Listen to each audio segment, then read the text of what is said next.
Good morning. My name is Asta Krebs. Today I'll be sharing about equity and parity in inpatient psychiatric care under the Medicare Part A program.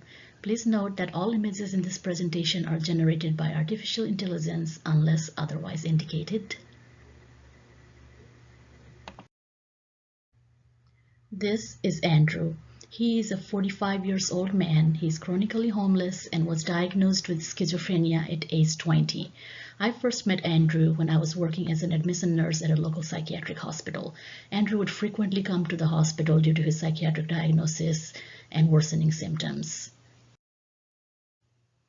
He was repeatedly admitted for inpatient treatment, but receiving healthcare was extremely difficult. He had no social or financial support systems. He relied on Medicare benefits. Andrew qualified for Medicare due to schizophrenia being a disability. He needed extensive psychiatric and nursing care and medication management along with counseling. However, many times Andrew was turned away from inpatient facilities despite clearly needing the services. The issue that he was facing was that of many mentally disabled Americans. Mental health coverage under Medicare Part A. Inadequate insurance coverage continues to be a major barrier in the access, affordability, and availability of healthcare in the United States. Medicare Part A covers up to 190 days of inpatient treatment over the lifetime of a person for the treatment of severe mental illnesses. In the 25 years between Andrew's diagnosis of schizophrenia and my encounters with him, he had already met the 190-day lifetime limitation of Medicare benefits. He frequently found himself seeking treatment in emergency rooms as a result of limited availability of appropriate psychiatric care, which was crucial for his stabilization. This resulted in avoidable trips to the emergency room, contributing to an overall surge in healthcare expenses that Medicare had to cover. It is imperative to acknowledge that Andrew has undergone imprisonment on several occasions due to his struggles with behavioral health issues.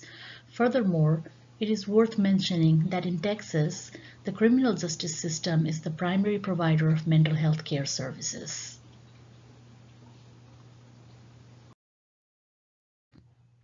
He would arrive in desperate moments of crisis, seeking help, but often only receiving temporary relief before being discharged. The revolving door of ERs failed to address the root causes of his struggles. After about 2 years, he was lost to follow-up. This story serves as a stark reminder of the urgent need for comprehensive mental health care reform.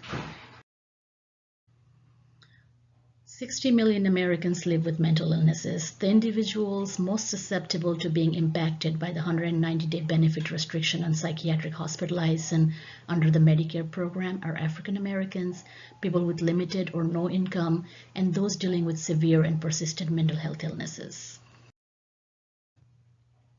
Legislative action is imperative to remove the barriers hindering people's access to mental health care.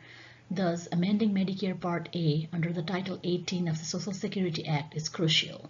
A bill has already been introduced in the U.S. Congress to address this issue.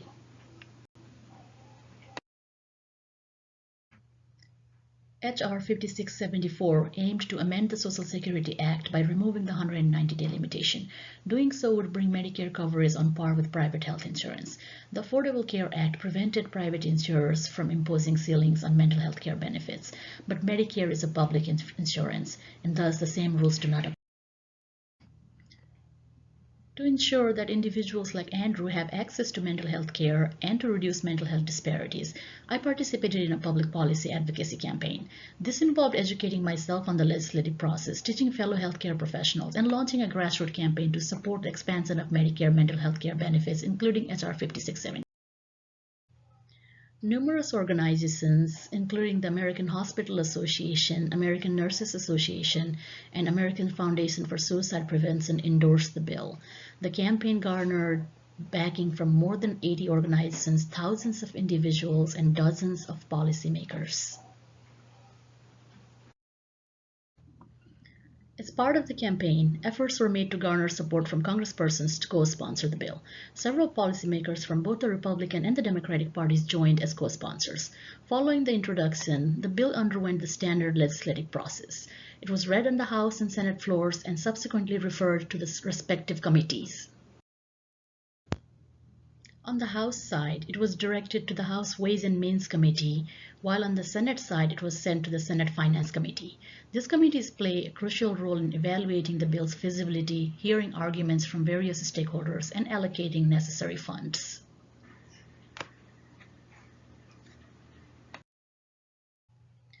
While the campaign was receiving increased support, the bill itself did not undergo scoring by the Congressional Budget Office.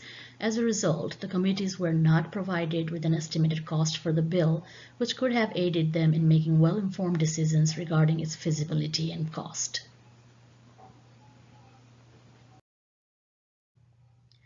The obstacles that hindered the successful adoption, implementation, and enforcement of the solution were twofold: the expense of expanding benefits and the political timing. The estimated cost for the proposed amendment is approximately $3.6 billion over a period of 10 years. As the 117th legislative session concluded in 2022, the Medicare Inpatient Equity Act of 2021, H.R. 5674, officially stalled in the committees and was not passed into law. In order for the matter to be revisited, a similar bill would need to be reintroduced during a subsequent legislative session.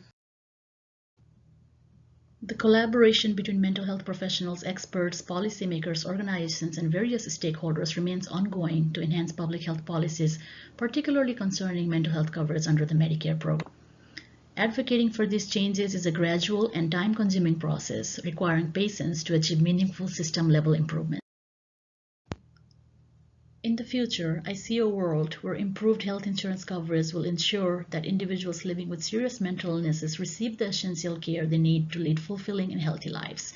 It is crucial for us to continue collaborating, actively engage in policymaking, lead advocacy efforts, and work closely with stakeholders to improve mental health care for all. These are my references for today. Thank you so much.